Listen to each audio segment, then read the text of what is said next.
Halo semuanya, perkenalkan saya Miranti Rambukariri dari NIM 241313014. Nah, di video kali ini saya akan membahas salah satu isu etis yang sangat menarik untuk dibahas, yaitu tentang privasi dan kebocoran data pasien.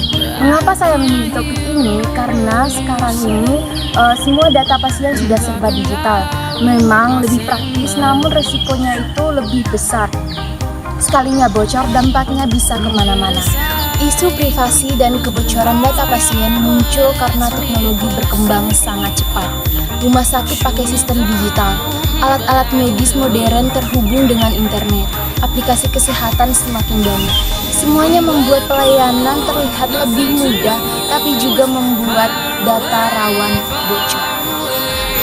Jadi, pada intinya, privasi data pasien itu adalah suatu kewajiban untuk dijaga semua informasi kesehatannya agar tetap rahasia, bukan untuk konsumsi publik.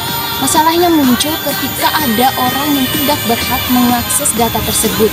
Nah, itu bisa disalahgunakan dan bisa saja dijual. Hubungannya dengan teknologi elektromedis jelas ada. Banyak alat medis sekarang yang bisa menyimpan maupun mengirim data pasien, misalnya pasien monitor, alat IoT, bahkan alat wearable. Nah, jika alatnya tidak aman dan softwarenya belum diupdate, maka data pasien bisa jadi target untuk diretas. Oleh sebab itu, tenaga elektromedis mempunyai peran yang sangat penting untuk menjaga keamanan dari peralatan-peralatan medis. Contoh yang paling sering dibahas adalah kasus kebocoran data BPJS Kesehatan pada tahun 2021. Nah, pada waktu itu data masyarakat yang terdaftar dalam BPJS Kesehatan dijual di internet. Datanya bukan hanya berisi nama, melainkan juga berisi NIK, alamat, dan informasi-informasi penting mengenai kesehatan masyarakat yang terdaftar dalam BPJS Kesehatan. Data itu berhasil diambil oleh orang yang tidak berhak dan diperdagangkan di forum online. Dari kasus ini berdampak pada masyarakat yang datanya bocor dan juga rumah sakit dan lembaga kesehatan yang akhirnya ikut disalahkan dan kehilangan kepercayaan masyarakat. Kebocoran data masyarakat yang terdaftar BPJS juga berisiko identitasnya disalahgunakan, rawan penipuan, dan pasien akan merasa takut untuk memberikan data yang benar saat berobat karena khawatir data mereka akan bocor lagi. Dilema etisnya simpel tapi juga serius. Kita membutuhkan teknologi untuk mempercepat dan mempermudah pelayanan.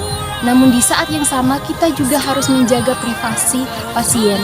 Jadi harus ada imbang antara kemudahan dan juga keamanan. Siapa yang bertanggung jawab dengan hal ini? Tentu saja rumah sakit dan lembaga kesehatan sebagai pengelola data dan juga pada bagian IT atau manajemen rumah sakit. Tidak hanya itu, tenaga medis dan teknisi medis yang mengoperasikan perangkat juga bertanggung jawab akan hal ini. Dampaknya jika terjadi kebocoran data, pasien rugi, rumah sakit kehilangan kepercayaan, dan tenaga kesehatan ikut kena imbasnya karena dianggap tidak profesional dalam menjaga data.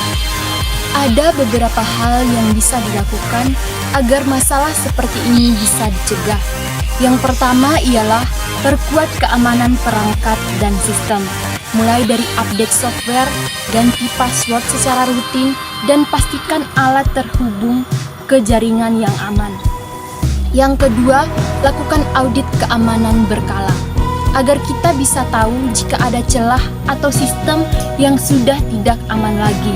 Yang ketiga, buat SOP yang jelas. Jadi setiap alat yang masuk harus lewat pengecekan keamanan terlebih dahulu. Yang keempat, edukasi petugas.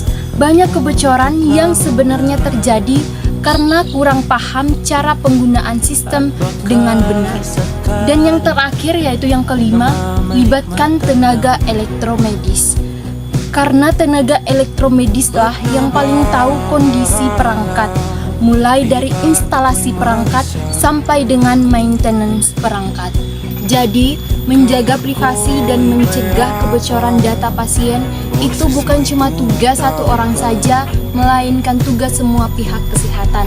Apalagi sekarang ini semuanya sudah serba digital. Mari kita bersama-sama berkomitmen untuk melindungi data pasien. Ingat, privasi pasien adalah hak asasi manusia. Jangan biarkan teknologi menjadi ancaman, tapi jadikanlah sebagai pelindung. Sekian video dari saya, terima kasih.